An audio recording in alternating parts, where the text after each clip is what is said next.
Look, I think both sides of the ball are equally as important as each other. However, I feel as though defense for me and the way we play defense in my teams is it's 90% effort. You've got to be in it. You've got to give it everything you've got.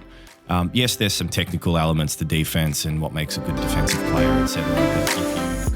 This is Coach to Coach, where we talk junior basketball coaching in a relaxed, practical way. I'm Jace, and these are your fast break chats. Let's get into it. Welcome to the Coach to Coach podcast today, Adrian. It's really great to have you here. We've got Adrian Epifano with us, having a chat about some interesting stuff. Let me start by asking a few questions. Sure. Introduce yourself somewhat. How long have you been coaching? Thanks, Jason. Thanks for the opportunity, as always. It's great to always come and talk about a number of topics, but obviously basketball is a very, very close one to my heart, so I'm more than happy to chat about it. So thanks for the invite.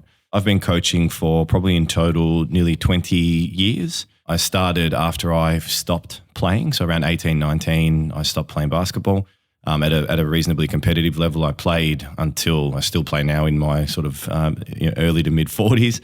Got into coaching through the Nunawading Inspectors program and started there at a level around our under 18s age groups.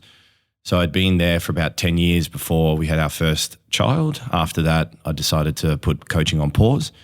That child is now 10, so now I'm back at coaching again as well, and have been now for the last probably year and a half, 18 months, which has been great. So yeah, about 20 or so in total across multiple spans. Yep, great.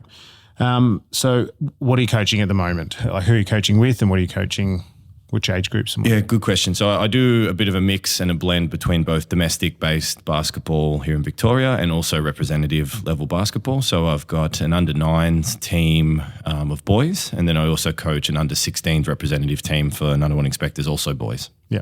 A lot of my history is in under-18, under-20s type boys programs, and then also have some experience across men's programs. So what used to be the D-League or the Youth League program that's run now. Yeah. Also some high-level men's experience across what was the SCA-BL, the CBL or NBL1 as it is today. Yeah, wow. A couple of state program pieces of experience, and then also back when we were winning many Victorian Championship titles, I also was lucky enough to help with some selection programs for our national schoolboys teams, which were some excellent kids from across the country. Great. Here's an interesting one. I feel like it's almost asked itself, but why do you coach? What is it what brings you to yelling on the sidelines and expressing or sharing your guidance and experience? Yeah, it's an interesting question. I often find myself asking myself the same question at times when things aren't quite going well. But I found that coaching is a very good way to stay connected in the game and also help influence younger minds. Yep. Be as good as you can be, influence on them, and also impart some experience and wisdom for the children as they're playing through. I found that if you do it well, you can help them short circuit quite a number or an amount of pain that they don't have to go through. Yep. I also really enjoy seeing the kids get better. So that's really the key one for me, is just knowing that you've helped them develop and evolve as a player, but also as a person. I'm a big one around mentorship and progression in life, just in general, and I feel it's a really good opportunity to help a number of kids through. Yeah. Look, that's definitely something I share the sentiment with. Yeah, it's good fun.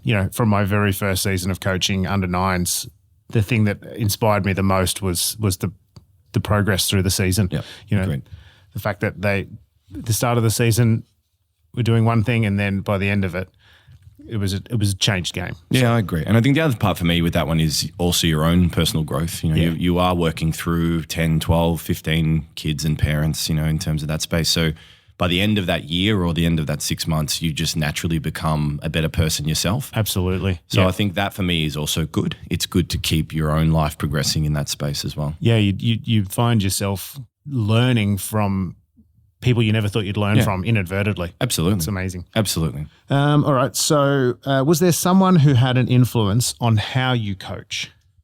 Oh, good question. Probably, well, yes, obviously is the answer. I was very lucky when I came into the Nunawading program to have a number of mentors which helped me through. So Rowan Short was probably the first one that really helped me in terms of style and how coaching would work. Rowan in the day, and his dad Eddie Short also were quite influential in how I coached. Eddie had our Nunawading under 14 boys for a series of years. They were highly successful, national team titles, etc. Rowan then was coaching our Nunawading NBL 1 or Siebel team at the time. And Rowan now is the COO at the Southeast Melbourne Phoenix. Yeah, wow. Okay. Yeah, so it's been a really good piece. So Rowan was really the first one who was highly influential for me. I then followed a number of NBA and NBL coaches, which I thought were really good. So Trevor Gleeson I thought was fantastic. I picked up a bit of that style in that space as well. Yep. And then the obvious one, I think, for most coaches that look to the NBA is Popovich or sort of Steve Kerr in our age bracket. Yep. So watching them and how their demeanor and how they set standards for their athletes and how they're really, really stringent with it and move forward. Yep. They're probably the main one. And then there was a lady at Nunawading who's well known by everybody there in Lynn Payette. She helped me get into coaching initially, and just the way that she approaches her relationship with kids. I was lucky enough of being really close friends with one of her sons, actually all of her children. But so hearing and seeing how she's able to nurture relationships with younger people, that also helped my style and as we pushed into it. Awesome. And a lighthearted one, have you got a favourite professional player? Ooh, at the moment, I've always been a Jordan guy. Being 43, Jordan's always been my guy. That's our era. It is our era, But watching LeBron and some of the things that he can do is pretty amazing. But seeing how some of the kids that are coming through now and just how well put together they are and the speed that they play and how hard they go, it's pretty amazing. So watching, for example, a player like Wemby, Victor Wembanyama now at San Antonio, the skills at their size and their ability to do so many things with the ball is just incredible from where we saw it. Awesome. Yeah, so Jace, they're probably the main ones. LeBron's he's an enigma. So watching him play is still amazing. Even at 42 or 41, whatever he is now, he's unbelievable. Incredible. That's great. Thank you. We had a chat before the show about, I guess, what was important to you in the game. Something you came off the bat straight up was offense. Yeah. which was curious because we spoke to somebody else this morning and they were like, "Oh, defense, straight up." Yeah. Not a moment, not even a moment to think. Defense, and you were all about offense, and I love that because it is easy to focus on defense. I've seen it through all of my son's coaching over the years. But you said a very apt thing this morning. You said the ball's got to go in the hoop. Yeah, you got to score points. You got to score points. So just talk us through, without getting too bogged down in it, because at the end of the day, it's a complicated game. And I think, an awful lot can happen in 12 seconds. But talk us through why that offense was an important thing to consider for the game. Yeah, I'm more than happy to. And look, I think both sides of the ball are equally as important as each other. However, I feel as though defense for me and the way we play defense in my teams is it's 90% effort. You've got to be in it. You've got to give it everything you've got.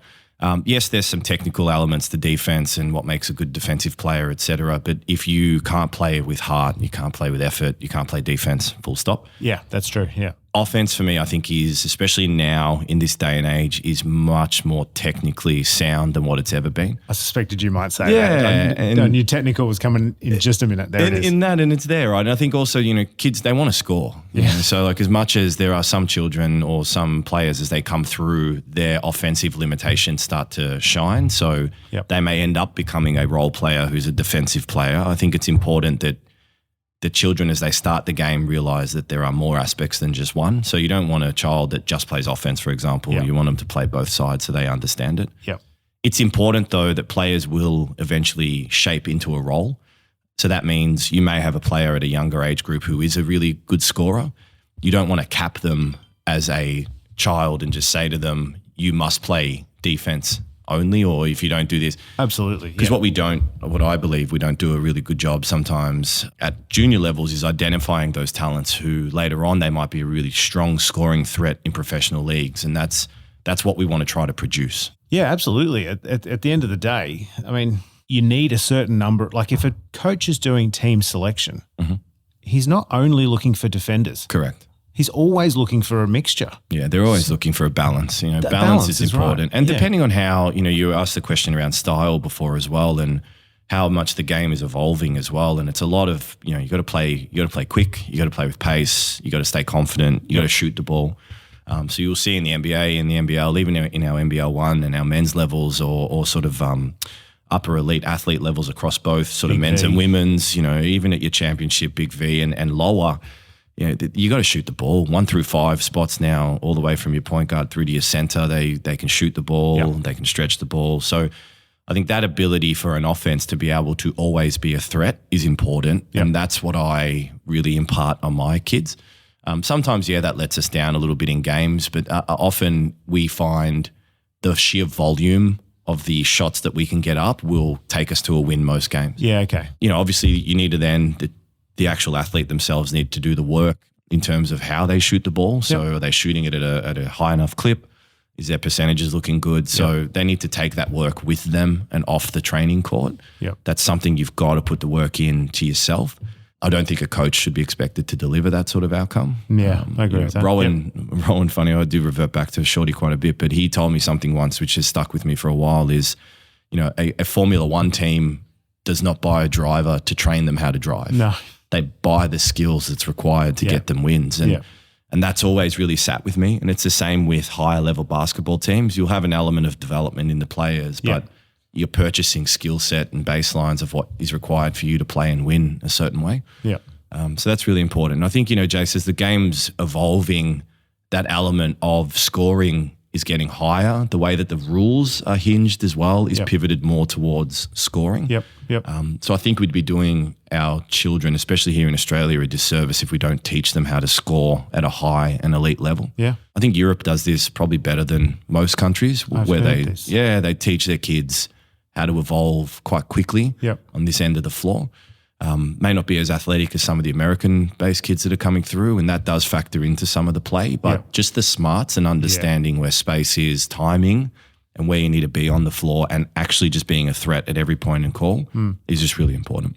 Yeah, well, that's interesting, isn't it? Because as kids, the goal is because NBA sits on a pedestal. Everybody wants to land in the NBA. Bit of a pipe dream, sure, for some, but I'm also all for, if that's what you want, you go get it. Correct. But I've seen more players come from from NBL and head through to the Euro leagues than anybody's landing in the NBA. And from what I understand, they actually want to be there. That's a sensational league to play in. Now, I don't know a lot about it myself, but it's hard to ignore those signs that says, it's some really, really good basketball over there. Yeah, it's great basketball coming out of Australia at the moment as well. So I think even just recently we've had four of the kids that got drafted in the NBA. I think that's terrific. I think I saw a chart. We were the third sort of highest country in terms of the draft this season to have players get drafted into the league. Obviously, they're probably two-way deals and they'll come back, et cetera. They may or may not play, but that's not the point. The point is they made it. Yeah, absolutely. And then there is always a fallback of Europe. So European leagues are fantastic and they're terrific as well. And then we've always got our domestic league in the NBL, which is at probably the best level it's been since the 90s. Sensational at the moment. Yeah, great. So good. Great players, great entertainment. It's a really solid product that's being delivered. And the standard of the league is terrific. Those that are wanting to see more local-based basketball, even at the NBL 1 or Big V level, some of the people that are running around there are unbelievable athletes and really strong credentialed players. So I don't think the game has ever been stronger in Australia, and it's great to see so many kids going through into the NBA. Yeah, absolutely. But to your point, the NBA is a pipe dream, sure, but if you don't aim for anything, you're not going to achieve it. So, as a child, if you're 10 or 8 or whatever you are, if that is your goal, you just got to work towards it. Keep going. You got to go. That's right. Now, you mentioned earlier pace, aggression, and confidence. Can you? I don't want to go too much longer. Yeah, sure. Keep things short and sweet, but can you just dive into those just a tad, talking about pace, aggression, and confidence? Yeah, absolutely. I think all of those three end up forming into one thing that we really try to push around decision making. So how can you make a quick decision at the right time with the right understanding of what you need to do to score, or at least put the offense at an advantage is really, really important. So you got to play quick, so pace. You got to get up and down the floor. The pace of the game has never been higher. Yeah, that's true. Aggression, so you've got to be ready to take and make hits. You're going to get hit.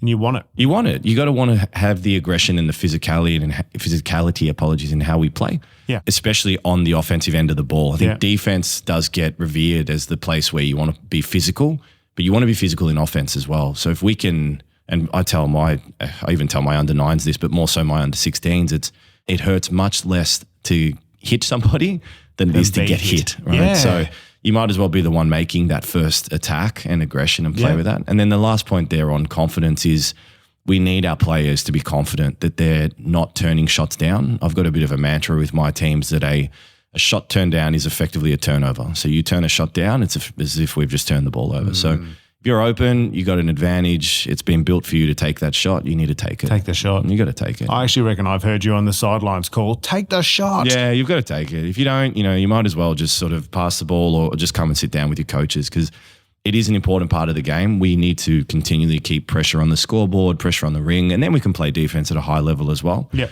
If we can score out of transition, obviously that's much easier. Of course. But even then, we're talking you want to push the ball with pace. Be aggressive, and then finish at the rim confidently. Awesome. Look, I think that's a sensational message to share with kids. You're right. There is an awful lot of focus that's put on defense. Yep. But there's two ends of the court. There's two ends of the ball. You got to play both, and you got to try to be as good as you can at both. But as players evolve, you'll find a role. Now, whatever that role is, you got to excel at it. That will happen. It will happen inevitably anyway. Yeah, natural. But I love how simple this is. Yeah.